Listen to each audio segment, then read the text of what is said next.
Hey guys, welcome back to my channel Prachi Nilesh studio. आज हम लोग माइग्रेन के बारे में बात करेंगे। माइग्रेन कोई डिजीज नहीं है, ये एक लाइफस्टाइल डिसऑर्डर है। आपके शरीर में कहीं भी कोई पेन होता है तो वो पेन कोई डिजीज नहीं होता है, वो एक लाइफस्टाइल डिसऑर्डर होता है। वो एक तरीका होता है आपके शरीर का आपको बताने का, आपको इन्फॉर्म करने का कि शरीर में कुछ गड़बड़ है। तो वो जो है वो आपको एक दर्द के ज़रिए आपको दर्शाता है कि आपके शरीर में जो कमी है, जो गड़बड़ है, आप उसको जो है ठीक करें। तो इस वीडियो में मैं आप लोगों के साथ शेयर करूंगी कि माइग्रेन किसे कहते हैं, माइग्रेन का रामबाण घरेलू इलाज क्या है। अगर आप पेन किलर लेते हैं माइग्रेन के लिए तो आप अपनी लाइफ को कितना खतरे में डाल रहे हैं, इन सब सारी बातों के ऊपर आज मैं जो है आपको डिटेल में बताऊंगी। So without further delay let's get started.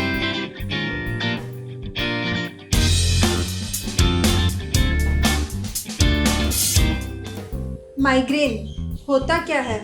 आपके आइज से लेके आपके सिर तक जो दर्द होता है, कई बार होता है कि आपके लेफ्ट साइड में पेन होता है और कई बार होता है राइट साइड में पेन होता है। इस पेन को माइग्रेन कहते हैं। माइग्रेन क्यों होता है? आपके लाइफस्टाइल में कोई कमी होती है, कोई गड़बड़ होती है, उसके कारण आपको माइग्रेन जैसी प्रॉब्लम होती है।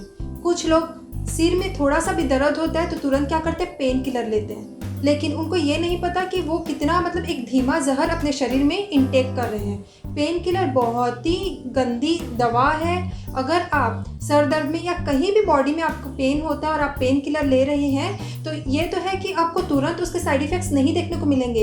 इवन 2, 3, 4, 5, 6 साल तक भी आपको उसके कोई साइड इफ़ेक्ट्स देखने को नहीं मिलेंगे। लेकिन जैसे जैसे आपकी एज बढ़ेगी, आप 45 प्लस में जाएंगे, 50 प्लस में जाएंगे, तो ये जो पेन किलर के जो आपने पहले जो पेन किलर लिया है ना, उसके साइड इफ़ेक्ट्स इस एज में आपको देखने को मिलेंगे। क्या होगा, आपके जो कमर से नीचे के हिस्से हैं वो काम करना बंद कर देंगे। कमर के नीचे के हिस्से आपके अच्छे तरीके से काम नहीं करेंगे। आपको चलने में तकलीफ होगी, आपको बैठने में तकलीफ होगी। तो कोशिश यही कीजिए कि आप पेन किलर तो बिल्कुल भी ना लें। पेन किलर एक बार आपको इंस्टेंट रिलीफ दे देता है, लेकिन आपने कभी सोचा है कि पेन किलर में ऐसा होता क्या जो तुरंत रिलीफ मिल जाता है? सोचिए आप कि कितनी गंभीर उसमें केमिकल होगा जिससे आपकी जो दर्द है उससे आपको एक बार में तुरंत छुटकारा मिल जाता है। तो पेन किलर तो आपको कभी भी नहीं लेना चाहिए।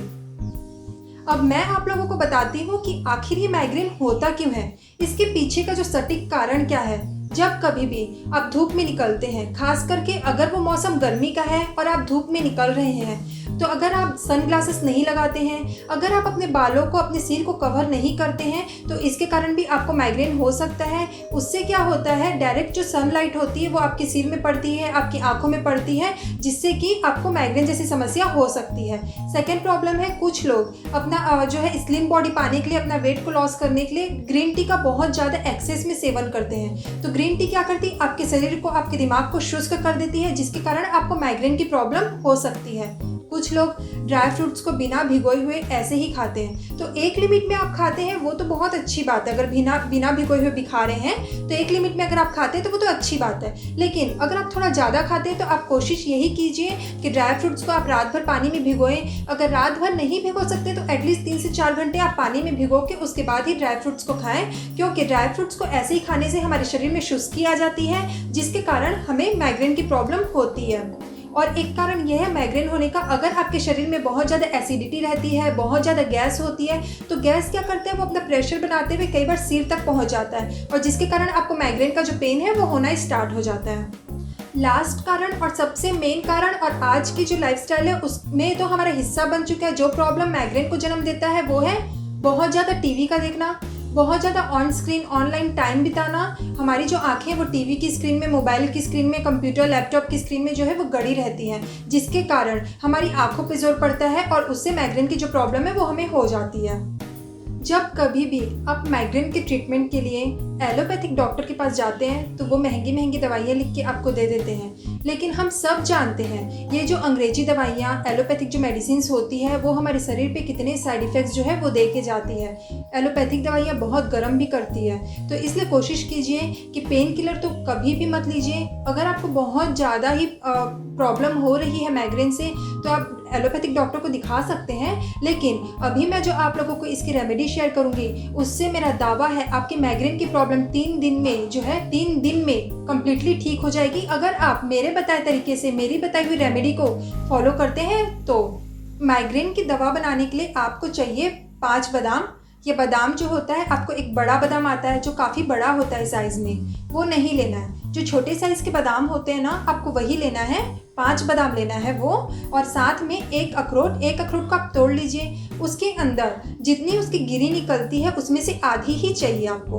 तो आपको क्या करना है, 5 बादाम, आधी अखरोट की गिरी, ये दोनों को आपको रात में पानी में भिगो के रखना है। अब आप भिगोएंगे किस में? आप स्टील का बर्तन बिल्कुल भी यूज़ मत कीजिए। आप क्या तो कांच का जो बाउल आता है उसमें भिगो दीजिए, और सबसे अच्छा है आप अगर मिट्टी के बर्तन में भिगोते हैं तो ये दोनों को आप पानी में रात को मिट्टी के बर्तन में जो है भिगो दीजिए। कहने का मतलब ये है कि 12-13 घंटे आराम से इसे भिगा हुआ रहने दीजिए। अब मॉर्निंग में आपको उठना है। एक खरल आता है, खरल मतलब एक पत्थर का जो है ना कुटने का होता है, और साथ में एक छोटा सा क्या बोलते हैं उसको, ऐसे कुचने का होता है साथ में, वो पत्थर ले लीजिए। उसमें क्या करना है आपको, ये बादाम को छील के अच्छे से, बादाम का जो छिलका है उसको उतार दीजिए, और अखरोट जो हमने भिगोया हुआ था उसके जो छिलके हैं वो, हाँ पूरे नहीं उतरेंगे बट जितना पॉसिबल है उतने उसके छिलके को आप उतार दीजिए। अब ये दोनों को आप खरल में डालिए, और खरल में उसको अच्छे से मतलब अच्छे से मैश कीजिए। खरल में वो जो पत्थर आते हैं ना उससे कूटिए अच्छे से आप कूटेंगे ना, तो क्या होगा, उसका जो दूध है वो निकलना शुरू हो जाएगा। जब 3-4 मिनट अच्छे से उसको कूट लेंगे, अच्छे से वो दोनों का दूध जो है वो निकलना स्टार्ट हो जाएगा।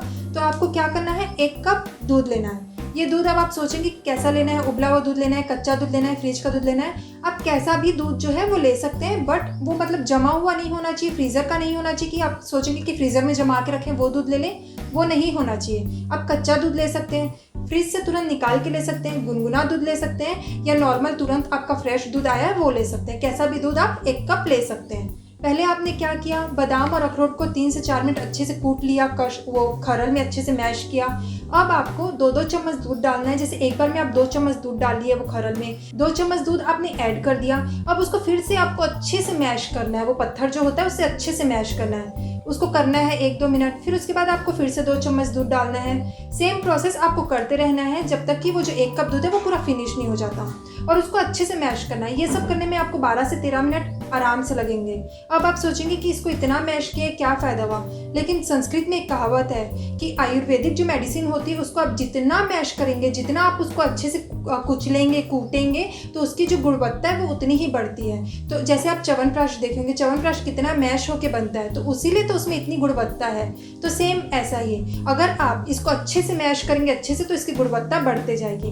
अब आपको इसको लेना कैसे है, आप सुबह सो उठ के इसे ले सकते हैं। इसको लेने के बाद आपको 1.5 घंटा कुछ भी नहीं खाना है। अगर मॉर्निंग में सो उठ के पॉसिबल नहीं है तो आप क्या कीजिए, मॉर्निंग में जब आप ब्रेकफास्ट करते हैं और फिर लंच करते हैं, दोनों के बीच का जो टाइम होता है, सपोज़ आप 10 बजे मॉर्निंग में ब्रेकफास्ट करते हैं और 2 बजे आप लंच करते हैं, तो 12 बजे का जो समय है आप उस समय इसको ले सकते हैं। अब इसको लेने के 1.5 घंटा पहले भी आपको कुछ नहीं खाना है और 1.5 घंटा बाद भी आपको कुछ नहीं खाना है। कहने का मतलब ये है कि इसे जब इस मेडिसिन को आप लेंगे तो आपका पेट थोड़ा खाली होना चाहिए, और इसे लेने के बाद भी आपका पेट कुछ देर तक खाली होना चाहिए। और इस मेडिसिन को आपको दो टाइम लेना है। एक टाइम तो मैंने बता दिया, तो सुबह सो उठ के ले लीजिए, या तो ब्रेकफास्ट और लंच के बीच में ले लीजिए। और दूसरा टाइम आपको क्या करना है, शाम को जो गोधूली वेला होती है, जैसे शाम का समय होता है 6 बजे का, 5:30 बजे का, आप उस समय ले सकते हैं। इधर आप 1.5 घंटा पहले कुछ मत खाइए, मेडिसिन लेने के 1.5 घंटे के बाद आप कुछ मत खाइए। अगर वो समय आपका पॉसिबल नहीं है तो आप रात में सोते समय इस मेडिसिन को ले सकते हैं। बट अगर आप रात में ले रहे हैं तो आप क्या इस बात का ध्यान रखिए कि आप जो दूध है वो थोड़ा कुनकुना लें, क्योंकि रात में फिर इसका जो अगर आप कुनकुना दूध लेते हैं तो इसका बेनिफिट जो है और ज़्यादा बढ़ जाएगा। इस दवाई को आप किसी भी सीज़न में ले सकते हैं, लेकिन अगर आप ठंड के सीज़न में ले रहे हैं तो ठंडा दूध मत यूज़ कीजिए, आप कोशिश कीजिए कि गर्म दूध ही आप यूज़ करें। ये बहुत अच्छी दवा है माइग्रेन की प्रॉब्लम के लिए। किसी किसी को तो ये 3 दिन में माइग्रेन एकदम जड़ से काट देता है, किसी किसी को 1 हफ्ता लग जाता है। अगर आपको 1 हफ्ता में भी माइग्रेन की प्रॉब्लम ठीक नहीं होती है ये मेडिसिन लेने के बाद, तो आपको डरने की बिल्कुल भी ज़रूरत नहीं है, क्योंकि अगर 1 हफ्ता में ठीक नहीं हुआ तो 15 दिन में तो गारंटीड ठीक हो जाएगा। ये ऐसा इसलिए क्योंकि हर किसी का शरीर, हर किसी के माइग्रेन की प्रॉब्लम अलग अलग होती है। किसी की माइग्रेन की प्रॉब्लम सिर्फ शुरुआती दौर में होती है, किसी की माइग्रेन की प्रॉब्लम बहुत पुरानी होती है, किसी के शरीर में कुछ चीज़ें जल्दी सूट करती है, किसी को थोड़ा टाइम लग जाता है। इसलिए जो आयुर्वेदिक चीज़ है, इसलिए मैंने आपको पूरा टाइम बताया कि इतने दिन में नहीं तो इतने दिन में, नहीं तो इतने दिन में, तो डेफिनेटली आपकी माइग्रेन की जो प्रॉब्लम है वो ठीक हो जाएगी। ये तो मैंने आप लोगों के साथ शेयर किया कि मेडिसिन कैसे बनानी है और कैसे आप इसको यूज़ करना है और कितने दिन में आपको इसका जो है असर मिलेगा। अगर आप इस मेडिसिन के साथ मेरा बताया हुआ योगा भी करते हैं तो इस मेडिसिन का असर जो है वो दुगना हो जाएगा।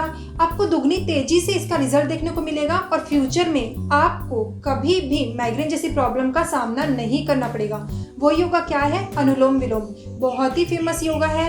यूट्यूब में आप सर्च करेंगे तो आसानी से आपको इसकी जो प्रोसेस है कैसे करना है वो आसानी से मिल जाएगा। लेकिन फिर भी मैं अभी आप लोगों को करके बताती हूँ कि अनुलोम विलोम आप लोगों को करना कैसे है। इस तरीके से आपको अपना थंब लेना है। एक तरफ का जो ये अपना नोज है इसको बंद करना है। इस तरफ से आपको इनहेल करना है।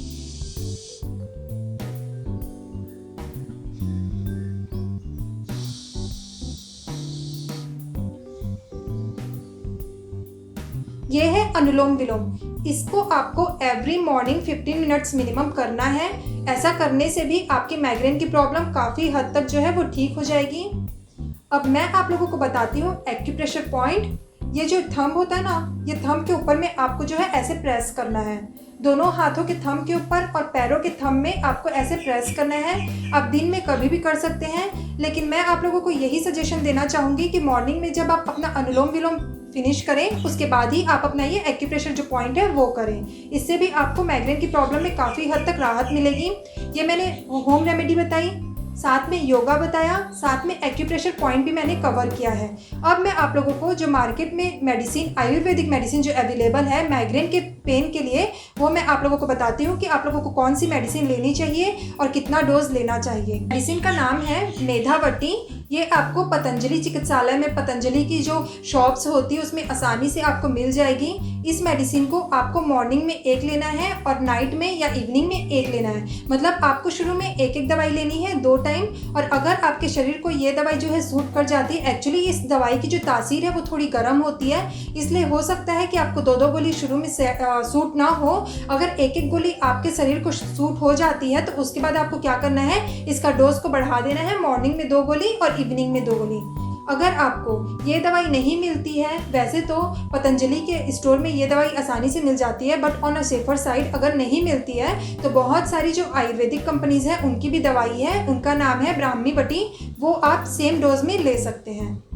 मैं उम्मीद करती हूँ मेरा ये वीडियो आप लोगों को पसंद आया होगा। अगर पसंद आया है तो मेरे वीडियो को लाइक कर दीजिए और कमेंट करके मुझे ज़रूर बताइए कि मेरा वीडियो आप लोगों को कैसा लगा। अगर कुछ कमी लगती है तो मुझे ये भी कमेंट करके आप बता सकते हैं कि इस वीडियो में क्या कमी थी, क्या मैंने गड़बड़ी की, ताकि मैं उन चीज़ों को इम्प्रूव करूँ, अपने चैनल को और ज़्यादा इम्प्रूव करने की कोशिश करूँ, ताकि मेरा चैनल एक नई ऊंचाइयों तक पहुँच सके। और अगर आपको मेरा वीडियो थोड़ा भी अच्छा नहीं लगता तो डिसलाइक कर दीजिए, ताकि मुझे पता लगे और मुझे इम्प्रूवमेंट करने की और जो है मोटिवेशन मिले। तो प्लीज़ मेरे चैनल को सब्सक्राइब कीजिए, मेरे चैनल को शेयर कीजिए और मैं फिर मिलती हूँ आप लोगों से। Till then bye bye.